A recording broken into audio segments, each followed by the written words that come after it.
7ਵੀਂ video ਮਸਕੀਨ जी दी अपनी जुबानी हड्ड बीती भाग 19। वाहिगुरू वाहिगुरू। 20-25 ਬੰਦਿਆਂ ਦਾ ਕਾਫਲਾ ਸੀ। ਉਸ ਘਰ ਠਹਿਰੇ। ਠੀਕ ਹੈ, ਚੰਗੀ ਵੱਡੀ ਕੋਠੀ ਸੀ, ਬਹੁਤ ਵੱਡੀ ਫੈਕਟਰੀ ਦੇ ਮਾਲਕ ਸਨ। ਲੇਕਿਨ ਰਾਤ ਨੂੰ 3 ਵਜੇ ਜੈਸੇ ਮੇਰੀ ਅੱਖ ਖੁੱਲੀ, ਮੈਂ ਇਸ਼ਨਾਨ ਕਰਨ ਲਈ ਉੱਠਿਆ। ਘਰ ਦੇ ਮਾਲਕ ਬਰਾਂਡਿਆਂ ਵਿੱਚ ਪਏ ਹੋਏ ਸਨ, ਬੱਚੇ ਵੀ ਸਨ। ਦਸੰਬਰ ਦਾ ਮਹੀਨਾ ਸੀ, ਬੜੀ ਭਿਆਨਕ ਠੰਡ ਸੀ। ਕਿਸੇ ਤੇ ਕੋਈ ਚਾਦਰ ਪਈ ਸੀ, ਕਿਸੇ ਤੇ ਕੋਈ ਖੇਸ ਪਿਆ ਸੀ, ਔਰ ਸਾਰੇ ਠਿੱਠਰੇ ਪਏ ਸਨ, ਕਿਉਂਕਿ ਘਰ ਦੇ ਸਾਰੇ ਬਿਸਤਰੇ ਤਾਂ ਅਸਾਂ ਸਾਰਿਆਂ ਨੇ ਲਏ ਹੋਏ ਸਨ। ਇਸ 'ਤੇ ਮੈਂ ਉਦੋਂ ਸੋਚਿਆ ਕਿ ਹਰ ਘਰ ਭਾਵੇਂ ਕਿਤਨਾ ਵੱਡਾ ਕਿਉਂ ਨਾ ਹੋਵੇ, ਸਮਾਨ ਤਾਂ ਸੀਮਤ ਹੀ ਹੁੰਦਾ ਹੈ। ਉਸ ਦਿਨ ਸਵੇਰੇ ਹੁੰਦਿਆਂ ਹੀ ਮੈਂ ਸੰਤ ਨਿਹਚਲ ਸਿੰਘ ਜੀ ਨੂੰ ਬਗੈਰ ਦੱਸੇ ਹੀ ਆਪਣਾ ਸਮਾਨ ਚੁੱਕ ਕੇ ਗੁਰਦੁਆਰੇ ਲੈ ਗਿਆ। ਗ੍ਰੰਥੀ ਸਿੰਘ ਮੇਰੇ ਬੜੇ ਮਿੱਤਰ ਸਨ। ਕਮਰਾ ਖੋਲ੍ਹ ਦਿੱਤਾ। ਸੰਤ ਨਿਹਚਲ ਸਿੰਘ ਜੀ ਕਹਿਣ ਲੱਗੇ, ਤੁਸੀਂ ਕਿਉਂ ਚਲੇ ਆਏ? ਮੈਂ ਕਿਹਾ, ਮਹਾਰਾਜ ਜੀ, ਮੇਰਾ ਸੁਭਾਅ ਹੀ ਐਸਾ ਹੈ ਕਿ ਮੈਨੂੰ ਗੁਰਦੁਆਰੇ ਹੀ ਚੈਨ ਮਿਲਦਾ ਹੈ।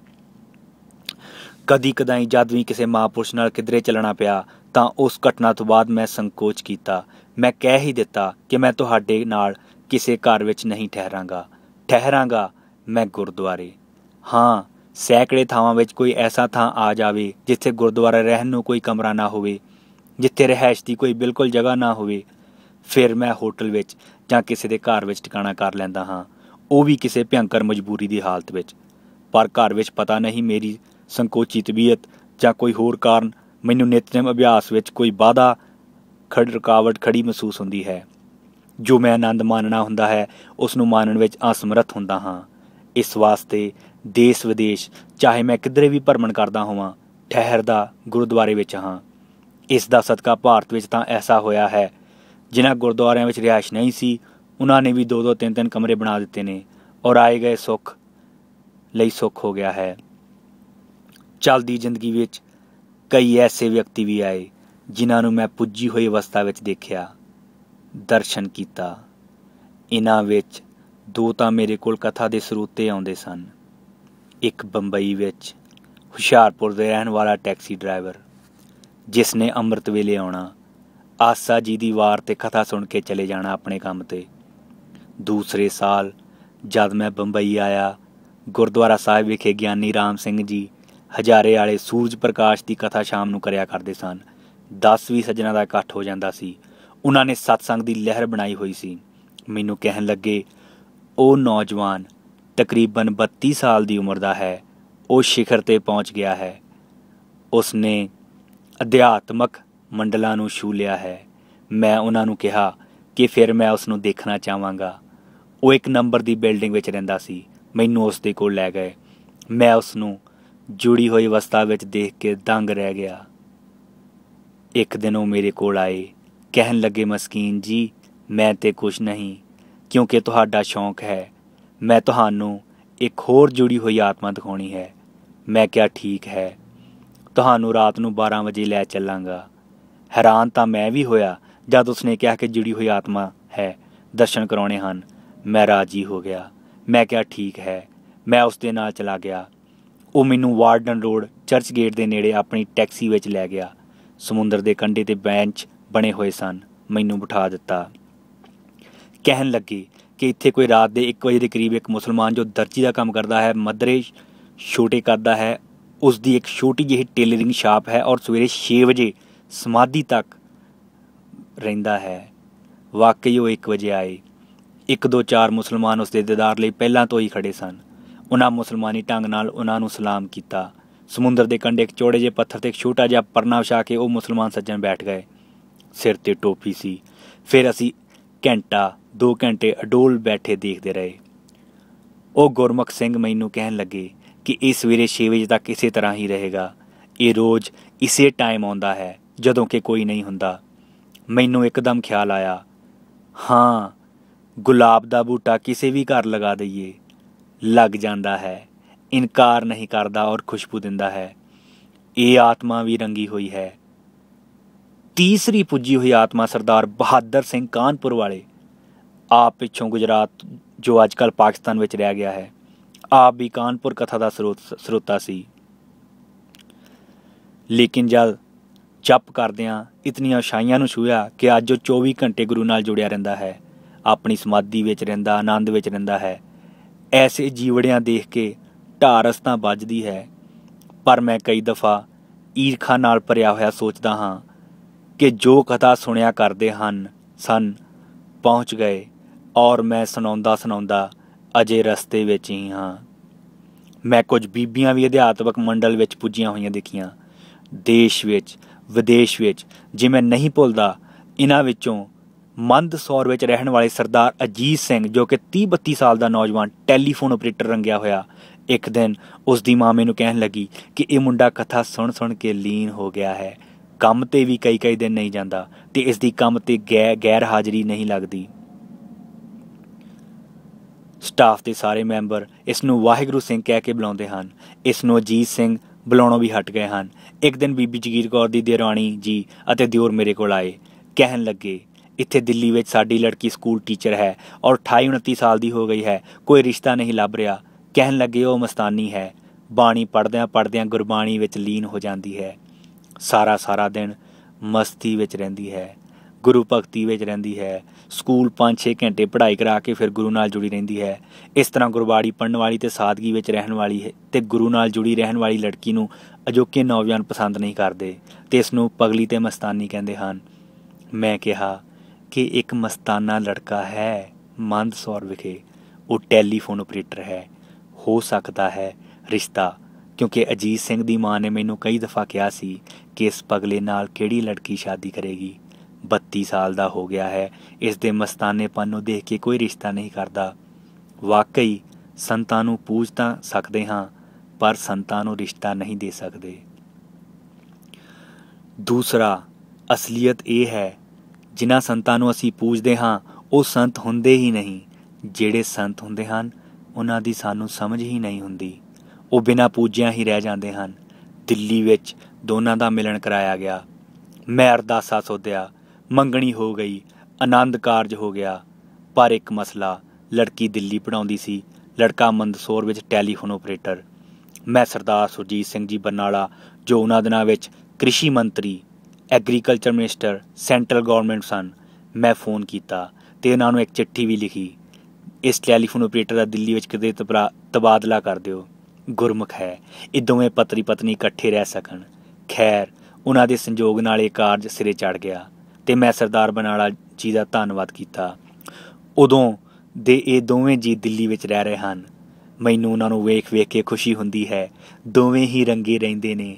ਜਿੱਥੇ ਵੀ ਮੈਂ ਵਿਸ਼ੇਸ਼ ਗੁਰਮਤਿ ਸਮਾਗਮ ਹੁੰਦੇ ਹਨ, ਛੁੱਟੀ ਲੈ ਕੇ ਅੱਜ ਵੀ ਪਹੁੰਚਦੇ ਹਨ ਅਤੇ ਅਥਾਹ ਸੇਵਾ ਕਰਦੇ ਹਨ। ਸਿਮਰਨ ਅਤੇ ਭਜਨ ਦੀ ਮੂਰਤੀ ਹਨ। ਮੇਰਾ ਜੀਵਨ ਸ਼ੁਰੂ ਤੋਂ ਹੀ ਐਸਾ ਹੀ ਰਿਹਾ ਹੈ। ਕੋਈ ਨਾ ਕੋਈ ਵਿਦਿਆਰਥੀ ਦੇ ਰੂਪ ਵਿੱਚ, ਮਿੱਤਰ ਦੇ ਰੂਪ ਵਿੱਚ, ਸੇਵਾਦਾਰ ਦੇ ਰੂਪ ਵਿੱਚ ਮੇਰੇ ਨਾਲ ਚੱਲਦਾ ਰਿਹਾ। ਵਿਦਿਆਰਥੀ ਦੇ ਰੂਪ ਵਿੱਚ ਜਿਹੜੇ ਚਲੇ, ਉਹਨਾਂ ਵਿੱਚ ਇੱਕ ਅੰਦਾਜ਼ੇ ਦੇ ਮੁਤਾਬਕ ਕੋਈ 15 ਦੇ ਕਰੀਬ ਨੌਜਵਾਨ ਕਥਾਵਾਚਕ ਦੇਸ਼ ਵਿਦੇਸ਼ ਵਿੱਚ ਬੜੇ ਸੋਹਣੇ ਢੰਗ ਨਾਲ ਕਥਾ ਕਰ ਰਹੇ ਹਨ। ਪਰ ਮੈਨੂੰ ਹੈਰਾਨਗੀ ਹੋਈ, ਇਹਨਾਂ ਵਿੱਚੋਂ ਅੱਧਿਆਂ ਤੋਂ ਜ਼ਿਆਦਾ ਐਸੇ ਨਿਕਲੇ। ਮੈਂ ਇਹਨਾਂ ਨੂੰ ਤੀਰ ਚਲਾਉਣਾ ਸਿਖਾਇਆ, ਇਹਨਾਂ ਨੇ ਤੀਰ ਦੀ ਨੋਕ ਮੇਰੇ ਸੀਨੇ ਵੱਲ ਹੀ ਕੀਤੀ। ਸ਼ਿਵ ਜੀ ਨੇ ਆਪਣੇ ਸੇਵਕ ਨੂੰ ਵਰ ਦਿੱਤਾ ਸੀ। ਉਹ ਸੇਵਕ ਚਾਹੁੰਦਾ ਸੀ ਜਿਸ ਦੇ ਸਿਰ 'ਤੇ ਮੈਂ ਹੱਥ ਰੱਖਾਂ ਉਹ ਭਸਮ ਹੋ ਜਾਏ, ਕਿਉਂਕਿ ਸ਼ਿਵ ਜੀ ਨੂੰ ਤਨ ਦੇ ਮਿਲਣ ਲਈ ਰੋਜ਼ ਸਵਾ ਭਸਮ ਚਾਹੀਦੀ ਸੀ। ਇਸ ਲਈ ਸ਼ਿਵ ਜੀ ਨੇ ਉਸ ਨੂੰ ਵਰ ਦੇ ਦਿੱਤਾ। ਉਹ ਸੇਵਕ ਦੀ ਨਿਗਾਹ ਪਾਰਵਤੀ 'ਤੇ ਸੀ। ਉਹ ਸ਼ਿਵ ਜੀ ਨੂੰ ਹੀ ਭਸਮ ਕਰ ਦੇਣਾ ਚਾਹੁੰਦਾ ਸੀ। ਹੂ ਮੈਂ ਆਪਣੇ ਨਾਲ ਇਸ ਤਰ੍ਹਾਂ ਦੇ ਭਸਮਾਸੁਰ ਪ੍ਰਤੱਖ ਰੂਪ ਵਿੱਚ ਦੇਖੇ। ਇਹਨਾਂ ਵਿੱਚੋਂ 3 ਤਾਂ ਚੰਗੀ ਤਰ੍ਹਾਂ ਦੇ ਲਾਇਕ ਕਥਾਕਾਰ ਬਣੇ, ਨਾਮ ਵੀ ਕਮਾਇਆ ਅਤੇ ਮਾਇਆ ਵੀ ਬਹੁਤ ਕਮਾਈ। ਤਿੰਨਾਂ ਦਾ ਹੰਕਾਰ ਵੀ ਸਿਖਰ 'ਤੇ ਹੈ ਅਤੇ ਤਿੰਨਾਂ ਨੇ ਹਰ ਥਾਂ, ਹਰ ਸ਼ਹਿਰ ਵਿੱਚ ਕਿਧਰੇ ਮੇਰੇ ਰਸਤੇ ਵਿੱਚ ਕੰਡੇ ਵਿਛਾਏ, ਕਿਧਰੇ ਰੋੜੇ ਵੀ ਵਿਛਾਏ। ਬਸ ਮੈਂ ਤੀਰ ਚਲਾਉਣਾ ਸਿਖਾਇਆ, ਪਰ ਹਰ ਜਗ੍ਹਾ 'ਤੇ ਤੀਰ ਦਾ ਨਿਸ਼ਾਨਾ ਮੈਨੂੰ ਹੀ ਬਣਾਉਣ ਦੀ ਕੋਸ਼ਿਸ਼ ਕੀਤੀ। ਮੈਂ ਬੜਾ ਸੋਚਿਆ ਕਿ ਇਤਨੀ ਵੱਡੀ ਪੜ੍ਹਾਈ ਦਾ ਇਤਨਾ ਬੁਰਾ ਅੰਜਾਮ। ਬੱਚਿਆਂ ਦੀ ਤਰ੍ਹਾਂ ਰੱਖਿਆ, ਖਰਚਾ ਕੀਤਾ, ਕੱਪੜੇ ਬਣਾ ਕੇ ਦਿੰਦਾ ਰਿਹਾ, ਕਿਰਾਇਆ ਤੱਕ ਦਿੰਦਾ ਰਿਹਾ। ਮੈਂ ਇਹਨਾਂ ਦੀਆਂ ਹਰ ਤਰ੍ਹਾਂ ਦੀਆਂ ਲੋੜਾਂ ਪੂਰੀਆਂ ਕਰਦਾ ਰਿਹਾ। ਇੱਕ ਦਿਨ ਮੈਂ ਸ਼ੇਖ ਸਾਦੀ ਦੀ ਗੁਲਸਤਾਂ ਪੜ੍ਹ ਰਿਹਾ ਸੀ। ਉਸ ਨੇ ਹਕਾਇਤਾਂ ਲਿਖੀਆਂ। ਇੱਕ ਹਕਾਇਤ ਵਿੱਚ ਇਸ ਤਰ੍ਹਾਂ ਲਿਖਦਾ ਹੈ ਕਿ ਬੰਦਾ ਸਰੋਵਰ ਦੇ ਕੰਢੇ 'ਤੇ ਖੜ੍ਹਾ ਹੈ ਅਤੇ ਕਿਨਾਰੇ 'ਤੇ ਦਲਦਲ ਹੈ, ਚਿੱਕੜ ਹੈ। ਇੱਕ ਪੁਰਖ ਆਇਆ ਅਤੇ ਸਰੋਵਰ 'ਤੇ ਖੜ੍ਹੇ ਨੂੰ ਜ਼ੋਰ ਨਾਲ ਧੱਕਾ ਮਾਰ ਕੇ ਉਸਨੂੰ ਦਲਦਲ ਵਿੱਚ ਗਿਰਾ ਦਿੱਤਾ। ਫਸ ਗਿਆ। ਦਲਦਲ ਵਿੱਚੋਂ ਹੱਥ ਪੈਰ ਮਾਰਦਿਆਂ ਬਾਹਰ ਨਿਕਲਿਆ ਉਹ ਕਹਿੰਦਾ ਹੈ, ਉਹ ਮਿੱਤਰਾ ਦੱਸ ਤਾਂ ਜਾਈਂ, ਜਾਂਦਿਆਂ ਹੋਇਆਂ ਦੱਸ ਤਾਂ ਜਾਈਂ, ਜਿਸ ਨੇ ਧੱਕਾ ਮਾਰਿਆ ਹੈ ਉਸ ਨੂੰ ਕਹਿੰਦਾ ਹੈ, ਦੱਸ ਤੇ ਸਹੀ ਮੈਂ ਤੇਰੇ ਨਾਲ ਕਦੋਂ ਭਲਾ ਕੀਤਾ ਹੈ। ਕਹਾਣੀ ਬਸ ਇੱਥੇ ਹੀ ਖਤਮ ਹੋ ਜਾਂਦੀ ਹੈ। ਬਹੁਤ ਵੱਡੀ ਗੱਲ ਈਰਾਨ ਦਾ ਸੂਫੀ ਫਕੀਰ ਕਹਿ ਗਿਆ, ਕਿਸੇ ਨਾਲ ਭਲਾ ਕਰਕੇ ਜਦੋਂ ਸਬੰਧ ਜੁੜਦੇ ਨੇ ਤਾਂ 99% ਥਾਵਾਂ ਐਸੀਆਂ ਨੇ ਉਸ ਭਲਾਈ ਦਾ ਬਦਲਾ ਭਲਾਈ ਨਹੀਂ ਮਿਲੇਗਾ, ਬਥੇਰਿਆਂ ਨੂੰ ਨਹੀਂ ਮਿਲਦਾ। ਇਸ ਵਾਸਤੇ ਇਸ ਫਕੀਰ ਨੇ ਕਿਹਾ, ਨੇਕੀ ਕੁਨ ਬੱਚਾ ਅਦਾਖ, ਜਾਣੀ ਕਿ ਭਲਾ ਕਰ ਔਰ ਉਸ ਦੇ ਫਲ ਨੂੰ ਖੂਹ ਵਿੱਚ ਸਿੱਟ ਦੇ। ਭਾਵ ਬਦਲੇ ਵਿੱਚ ਭਲਾਈ ਨਾ ਮੰਗ, ਮਿਲਦੀ ਹੀ ਨਹੀਂ। ਇਸ ਨੂੰ ਮੈਂ ਪ੍ਰਤੱਖ ਰੂਪ ਵਿੱਚ ਵੇਖਿਆ। ਭਲਾਈ ਤਾਂ ਕੀ ਮਿਲਣੀ ਸੀ, ਇਤਨੀ ਵੱਡੀ ਪੱਧਰ 'ਤੇ ਬੁਰਿਆਈ, ਰੋਜ਼ ਭਿਅੰਕਰ ਇਲਜ਼ਾਮ, ਭਿਅੰਕਰ ਰੁਕਾਵਟਾਂ, ਖਤਰਨਾਕ ਰੁਕਾਵਟਾਂ ਖੜੀਆਂ ਕੀਤੀਆਂ। ਐਸੀਆਂ ਰੁਕਾਵਟਾਂ ਖੜੀਆਂ ਕੀਤੀਆਂ ਤਾਂ ਕਿ ਮੇਰੇ ਪੈਰ ਹਮੇਸ਼ਾ ਲਈ ਰੁਕ ਜਾਣ। ਇਹ ਤਾਂ ਗੁਰੂ ਅੰਗ ਸੰਗ ਸੀ, ਵਰਨਾ ਮੈਨੂੰ ਤਾਂ ਅੱਜ ਤੱਕ ਜੋ ਮੇਰੇ ਦੁਸ਼ਮਣ ਵੀ ਬਣ ਗਏ ਸਨ ਉਹਨਾਂ ਵੀ ਇਤਨੀ ਚੋਟ ਨਹੀਂ ਪਹੁੰਚਾਈ ਜਿਤਨੀ ਇਹਨਾਂ ਵਿਦਿਆਰਥੀਆਂ ਨੇ ਚੋਟ ਪਹੁੰਚਾਈ। ਮੈਂ ਮਜਮੂਨ ਲਿਖ ਕੇ ਵੱਖ-ਵੱਖ ਸ਼ਹਿਰਾਂ ਵਿੱਚ ਭੇਜਦਾ ਰਿਹਾ। ਮੈਂ ਇਹਨਾਂ ਨੂੰ ਸੈਂਕੜੇ ਮਜਮੂਨ ਗੁਰਪੁਰਬਾਂ ਦੇ ਤਿਆਰ ਕਰਕੇ ਲਿਖ ਕੇ ਦੇਣੇ ਅਤੇ ਵੱਡਿਆਂ ਦੀ ਤਰ੍ਹਾਂ, ਭਰਾਵਾਂ ਦੀ ਤਰ੍ਹਾਂ ਨਾਂ ਰੱਖਿਆ। ਪਰ ਭਿਅੰਕਰ ਦੁਸ਼ਮਣ ਬਣ ਕੇ ਸਾਹਮਣੇ ਆਏ। ਹਰ ਜਗ੍ਹਾ ਆਪਣੇ ਮਕਸਦ ਵਿੱਚ ਨਾਕਾਮ ਹੋਣ ਕਰਕੇ ਹੁਣ ਕਿਸੇ ਹੱਦ ਤੱਕ ਚੁੱਪ ਕਰੀ ਬੈਠੇ ਨੇ ਅਤੇ ਇਸ ਦੇ ਨਾਲ ਉਹਨਾਂ ਨੇ ਕਿਸੇ ਹੱਦ ਤੱਕ ਆਪਣੇ ਵਕਾਰ 'ਤੇ ਵੀ ਇਸ ਤਰੀਕੇ ਨਾਲ ਸੱਟ ਮਾਰੀ ਹੈ। ਬਹੁਤ ਸਾਰੀਆਂ ਥਾਵਾਂ 'ਤੇ ਉਹਨਾਂ ਦਾ ਮਾਣ ਸਨਮਾਨ ਨਹੀਂ ਰਹਿ ਗਿਆ। ਕਈ ਇਹ ਕਹਿੰਦੇ ਹਨ, ਇਹ ਤਾਂ ਆਪਣੇ ਵਿੱਦਿਆ ਗੁਰੂ ਦੇ ਨਹੀਂ ਬਣੇ, ਬਾਕੀ ਇਹ ਕਿਸੇ ਦੇ ਕੀ ਬਣਨਗੇ। ਲੇਕਿਨ ਬਣੇ ਹੋਏ ਸੁਭਾਅ ਦੇ ਮੁਤਾਬਕ ਮੈਂ ਹੁਣ ਵਿਦਿਆਰਥੀ ਆਪਣੇ ਨਾਲ ਰੱਖਦਾ ਹਾਂ ਅਤੇ ਕੋਸ਼ਿਸ਼ ਕਰਦਾ ਹਾਂ ਕਿ ਕੋਈ ਇਸ ਮਾਰਗ 'ਤੇ ਚੱਲ ਕੇ ਸੰਗਤਾਂ ਦੀ ਸੇਵਾ ਕਰੇ, ਕਿਉਂਕਿ ਕੁਝ ਚੰਗੇ ਨੇਕ ਨਾਮੀ ਵੀ ਸਾਬਤ ਹੋਏ ਨੇ। ਇਸ ਵਾਸਤੇ ਮੈਂ ਹੌਸਲਾ ਨਹੀਂ ਹਾਰਿਆ। ਇਹ ਯਤਨ ਵਿੱਚ ਹਾਂ ਕਿ ਜੋ ਸਤਿਗੁਰੂ ਨੇ ਮੇਰੀ ਸੇਵਾ ਲਾਈ ਹੈ ਅਤੇ ਜੋ ਅਨੁਭਵ ਉਹਨਾਂ ਨੇ ਮੇਰੀ ਝੋਲੀ ਵਿੱਚ ਪਾਏ ਹਨ, ਇਹ ਮੇਰੇ ਕੋਲੋਂ ਕੋਈ ਲੈ ਲਵੇ ਅਤੇ ਇਸੇ ਢੰਗ ਨਾਲ ਪ੍ਰਚਾਰ ਕਰਦਾ ਰਹੇ। ਇਹ ਇੱਕ ਲਾਲਸਾ ਮੇਰੇ ਅੰਦਰ ਬਣੀ ਹੋਈ ਹੈ, ਜਿਸ ਦੀ ਪੂਰਤੀ ਲਈ ਹੁਣ ਵੀ ਮੈਂ ਦੇਸ਼ ਵਿਦੇਸ਼ ਵਿੱਚ ਭਰਮਣ ਕਰਦਾ ਹਾਂ। ਇੱਕ ਦੋ ਵਿਦਿਆਰਥੀ ਸਾਥੀ ਨਾਲ ਹੁੰਦੇ ਨੇ, ਰਾਗੀ ਜਥੇ ਤਾਂ ਨਾਲ ਹੁੰਦੇ ਹੀ ਹਨ, ਪਰ ਇਸ ਤਰ੍ਹਾਂ ਦੇ ਲਿਖਣ ਵਾਲੇ ਜੋ ਨਾਲ ਰਹਿੰਦੇ ਹਨ, ਮੇਰਾ ਤਰੀਕਾ ਇਹ ਹੈ ਕਿ ਮੈਂ ਉਹਨਾਂ ਨੂੰ ਆਪਣੇ ਤੋਂ ਪਹਿਲੇ 10-15 ਮਿੰਟ ਕਥਾ ਦੁਆਰਾ ਸੇਵਾ ਕਰਨ ਦਾ ਮੌਕਾ ਜ਼ਰੂਰ ਦਿੰਦਾ ਹਾਂ, ਤਾਂ ਕਿ ਉਹ ਪੜ੍ਹਦੇ ਹੋਏ ਦਾ ਅਭਿਆਸ ਵੀ ਬਣਦਾ ਰਹੇ ਅਤੇ ਸੰਗਤ ਵਿੱਚ ਬੋਲਣ ਦੀ ਟਕਨੀਕ ਹੈ, ਢੰਗ ਹੈ, ਉਸ ਦੇ ਅਨੁਭਵ ਵਿੱਚ ਉਹਨਾਂ ਦਾ ਵਾਧਾ ਹੁੰਦਾ ਰਹੇ। ਕਿਧਰੇ ਟਾਈਮ ਦੀ ਗੁੰਜਾਇਸ਼ ਨਾ ਹੋਣ ਕਰਕੇ ਮੈਂ ਆਪਣੇ ਕਥਾ ਦੇ ਸਮੇਂ ਵਿੱਚੋਂ ਸਮਾਂ ਘਟਾ ਕੇ ਇਹਨਾਂ ਵਿਦਿਆਰਥੀਆਂ ਨੂੰ ਬੋਲਣ ਦਾ ਮੌਕਾ ਦਿੰਦਾ ਰਿਹਾ ਹਾਂ। ਇਸ ਤਰੀਕੇ ਨਾਲ ਬਹੁਤ ਸੁੰਦਰ ਤਰੀਕੇ ਨਾਲ ਪ੍ਰਚਾਰਕ ਬਣ ਰਹੇ ਨੇ, ਕਥਾ ਕਰ ਰਹੇ ਨੇ, ਤਿਆਰ ਹੋ ਰਹੇ ਹਨ। ਠੀਕ ਹੈ, ਕੁਝ ਅਕ੍ਰਿਤਕਾਨ ਅਤੇ ਅਹਿਸਾਨ ਫਰੋਸ਼ ਨਿਕਲੇ, ਉਸ ਦੀ ਮੈਨੂੰ ਪਰਵਾਹ ਨਹੀਂ, ਕਿਉਂਕਿ ਕੁਝ ਸਹੀ ਵੀ ਨਿਕਲੇ ਅਤੇ ਸੇਵਾ ਵੀ ਕਰ ਰਹੇ ਹਨ। ਸਤਿਗੁਰੂ ਜੀ ਮੈਥੋਂ ਇਸ ਤਰ੍ਹਾਂ ਦੀ ਸੇਵਾ ਲੈਂਦੇ ਰਹਿਣ, ਜੋ ਮੇਰੇ ਨਾਲ ਕੁਝ ਸੇਵਾਦਾਰ ਵੀ ਚੱਲਦੇ ਰਹੇ। ਇਹਨਾਂ ਵਿੱਚ ਵੀ ਮੈਂ ਕੁਝ ਦੁਸ਼ਟ ਬਿਰਤੀ ਵਾਲੇ ਵੀ ਦੇਖੇ, ਕਦਮ ਦੇ ਧੋਖਾ ਦਿੰਦੇ ਰਹੇ, ਚੋਰੀ ਕਰਦੇ ਰਹੇ ਜਾਂ ਹੋਰ ਅਨਰਥ ਕਰਦੇ ਰਹੇ। ਕੁਝ ਦੇਰ ਮੈਂ ਉਹਨਾਂ ਨੂੰ ਸੰਭਾਲਣ ਦਾ ਮੌਕਾ ਦਿੰਦਾ ਰਿਹਾ। ਜਦ ਮੈਂ ਦੇਖਿਆ ਉਹਨਾਂ ਦੇ ਸੁਭਾਅ ਨਹੀਂ ਬਦਲਦੇ ਤਾਂ ਮੈਂ ਉਹਨਾਂ ਨਾਲ ਹੱਥ ਜੋੜ ਕੇ ਇੱਕ ਪਾਸੇ ਕੀਤਾ, ਸਮਝਾ ਕੇ ਕੀਤਾ, ਕਿਉਂਕਿ ਜਗ੍ਹਾ ਘਰਾਂ ਵਿੱਚ ਵੀ ਜਾਣਾ ਹੁੰਦਾ ਹੈ ਅਤੇ ਉਹਨਾਂ ਦੀਆਂ ਹਰਕਤਾਂ ਦੇਖ ਕੇ ਬਰਦਾਸ਼ਤ ਕੀਤਾ। ਉਹਨਾਂ ਨੂੰ ਸਮਝਾਇਆ, ਨਾ ਸਮਝਣ ਦੇ ਇੱਕ ਪਾਸੇ ਕੀਤਾ ਅਤੇ ਖਿਆਲ ਆਇਆ ਕਿ ਇਸ 'ਤੇ ਪਾਣੀ ਦੀ ਮਰੀ ਹੋਈ ਖੇਤੀ ਹੈ। ਗੁਰਦੁਆਰਿਆਂ 'ਚ ਰਹਿ ਕੇ ਸ਼ਰਧਾ ਵਧਾਉਣ 'ਤੇ ਇੱਕ ਪਾਸੇ ਇਹਨਾਂ ਨੇ ਸ਼ਰਧਾਹੀਨ ਹੋ ਗਏ ਹਨ। ਉਹਨਾਂ ਲਈ ਸਤਸੰਗ, ਕਥਾ, ਕੀਰਤਨ ਸਭ ਮਜ਼ਾਕ ਹੈ। ਇਸ ਤਰ੍ਹਾਂ ਦੇ ਕੋਰੇ ਹਿਰਦੇ ਦੇਖ ਕੇ ਮੈਨੂੰ ਹੈਰਾਨਗੀ ਵੀ ਹੋਈ, ਇੱਕ ਨਵਾਂ ਅਨੁਭਵ ਵੀ ਹੋਇਆ ਕਿ ਬੜੇ ਗੁਰਦੁਆਰਿਆਂ 'ਚ ਰਹਿਣ ਵਾਲੇ, ਇੰਤਜ਼ਾਮ ਕਰਨ ਵਾਲੇ ਅਤੇ ਧਾਰਮਿਕ ਪ੍ਰੋਗਰਾਮ ਚਲਾਉਣ ਵਾਲਿਆਂ ਵਿੱਚ ਵੀ ਇੱਕ ਵੱਡਾ ਤਬਕਾ ਬਿਲਕੁਲ ਕੋਰਾ, ਕਠੋਰ ਅਤੇ ਨਾਸਤਕਾਂ ਦਾ ਹੈ। ਪੁਰਾਣੇ ਬ੍ਰਾਹਮਣਾਂ ਦੇ ਕਾਰਨਾਮੇ ਚੇਤੇ ਆਏ, ਮੌਲਵੀਆਂ ਦੀਆਂ ਹਰਕਤਾਂ ਚੇਤੇ ਆਈਆਂ। ਇਹ ਤਾਂ ਬਿਲਕੁਲ ਐਸੇ ਤਰ੍ਹਾਂ ਦੇ ਬਥੇਰੇ ਗੁਰਦੁਆਰਿਆਂ 'ਚ ਹੂਬਹੂ ਉਸੇ ਤਰ੍ਹਾਂ ਹੋ ਗਿਆ ਹੈ। ਆਪਣੇ ਨਾਲ ਚੱਲਦੇ ਹੋਏ ਸੇਵਾਦਾਰਾਂ ਨੂੰ ਵੇਖ ਕੇ ਮੈਂ ਐਸਾ ਮਹਿਸੂਸ ਕੀਤਾ ਕਿ ਕਈ ਦਫਾ ਜੋ ਬਹੁਤ ਨੇੜੇ ਦੇਖੇ ਜਾਂਦੇ ਨੇ ਉਹ ਵਾਸਤਵ ਵਿੱਚ ਬਹੁਤ ਦੂਰ ਹੁੰਦੇ ਨੇ। ਜੀਵਨ ਵਿੱਚ ਕਦੀ ਬਹੁਤ ਵੱਡਾ ਪਛਤਾਚਾਪ ਅਫਸੋਸ ਜੋ ਪੈਦਾ ਹੁੰਦਾ ਹੈ ਉਹ ਇਹ ਹੈ ਕਿ ਮੈਂ ਪਿਤਾ ਜੀ ਨੂੰ ਸੁੱਖ ਨਹੀਂ ਦੇ ਸਕਿਆ, ਜਿਨ੍ਹਾਂ ਮੈਨੂੰ ਹਰ ਤਰ੍ਹਾਂ ਦਾ ਸੁੱਖ ਤੇ ਲਾਡ ਪਿਆਰ ਪੂਰੇ ਦਿਲੋਂ ਜਾਨ ਨਾਲ ਦਿੱਤਾ ਤੇ ਦਿੰਦੇ ਰਹੇ। ਜਿਸ ਬਦਲੇ ਵਿੱਚ ਮੇਰਾ ਸੇਵਾ ਕਰਨ ਦਾ ਮੌਕਾ ਆਇਆ ਉਹ ਨਾ ਰਹੇ। ਇੱਕ ਪਛਤਾਚਾਪ ਕਦੀ ਦਿਲ ਦਿਮਾਗ 'ਤੇ ਬੋਝ ਬਣ ਜਾਂਦਾ ਹੈ। ਇਸ ਤਰੀਕੇ ਨਾਲ ਮੈਂ ਪੂਰਨ ਤੌਰ 'ਤੇ ਮਾਂ ਦਾ ਕਰਜ਼ ਵੀ ਨਹੀਂ ਉਤਾਰ ਸਕਿਆ, ਕਿਉਂਕਿ ਜਦ ਮੈਂ ਆਪਣੇ ਪੈਰ 'ਤੇ ਖੜ੍ਹਾ ਹੋ ਗਿਆ, ਗ੍ਰਸਤੀ ਜੀਵਨ ਠੀਕ ਚੱਲਣ ਲੱਗ ਪਿਆ, ਉਹ ਵੀ ਵਿਦਾਇਗੀ ਦੇ ਗਏ। ਇਸ ਤਰ੍ਹਾਂ ਮਨ ਕਦੀ ਬਹੁਤ ਵੱਡਾ ਬੋਝ ਪੈ ਜਾਂਦਾ ਹੈ। ਭਾਵੇਂ ਕਿ ਮੈਂ ਉਹਨਾਂ ਦੇ ਨਿਮਿਤ ਇੱਕ ਛੋਟਾ ਸਮਾਗਮ ਹਰ ਸਾਲ ਨਵੰਬਰ ਦੇ ਮਹੀਨੇ ਵਿੱਚ ਕਥਾ, ਕੀਰਤਨ, ਲੰਗਰ ਅਤੇ ਹੋਰ ਅਨੇਕਾਂ ਧਾਰਮਿਕ ਸਾਧਨਾਂ ਰਾਹੀਂ ਕਰਦਾ ਹਾਂ ਅਤੇ ਉਹਨਾਂ ਦਾ ਕਰਜ਼ਾ ਉਤਾਰਨ ਦਾ ਯਤਨ ਕਰਦਾ ਹਾਂ, ਲੇਕਿਨ ਫਿਰ ਵੀ ਮਾਂ ਬਾਪ ਵਾਕਈ ਮਹਾਨ ਹੁੰਦੇ ਨੇ। ਇਸ ਗੱਲ ਦਾ ਬੋਧ ਹਰ ਪ੍ਰਾਣੀ ਨੂੰ ਉਸ ਵਕਤ ਹੁੰਦਾ ਹੈ ਚੱਲਦਾ